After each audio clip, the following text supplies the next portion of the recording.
ஆனா வசனம் சொல்லுது, வரங்களை கர்த்தர் தம்முடைய சித்தப்படி பகிர்ந்து கொடுக்கிறார். இல்லையா? நான் விரும்புறதுனால எனக்கு அந்நிய பாஷை வரத்தை கர்த்தர் கொடுத்துட மாட்டான். நான் விரும்புறதுனால தீர்க்க தரிசன வரத்தை கர்த்தர் எனக்கு கொடுத்துட மாட்டான்.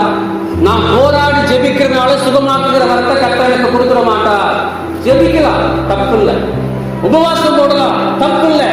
போராடலாம், தப்பு இல்லை. ஆனால் வசனம் சொல்லுது, அவருக்கு சித்தமான மனிதனுக்கு, சித்தமான மனுஷிக்கு வரங்களை அவர் பகிர்ந்து கொடுக்கிறார்.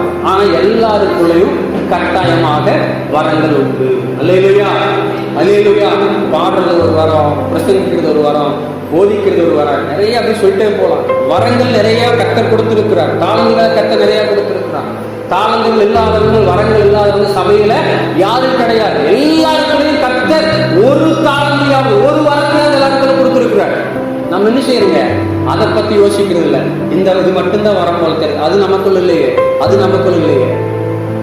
ஆவியானவருக்கு கொடுக்கப்பட்டதனுடைய நோக்கமே மற்றவர்கள் கர்த்தருடைய நாமத்தை அறிந்து கொள்வதற்காக, இயேசுவே மெய்யான தெய்வம் என்பதை புரிந்து கொள்வதற்காக.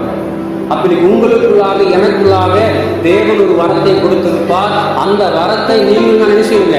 பயன்படுத்தணும். நீங்கள் நானும் பயன்படுத்தணும். அது அந்நிய பாஷை வரமா இருக்கலாம், தீர்க்க தரிசன வரமா இருக்கலாம், சுகமாக்குற வரமா இருக்கலாம், ஜெபிக்கிற வரமா இருக்கலாம், புத்தி சொல்ற வரமா இருக்கலாம், போதிக்கிற வரமா இருக்கலாம், எந்த வரமாவனா இருக்கலாம். என்ன வரங்கள் இருக்கிறது என்பதை ஆராய்ந்து பார்த்து அதை கர்த்தருடைய நாமத்தின் மகிமைக்காக பயன்படுத்துங்கள். God bless you.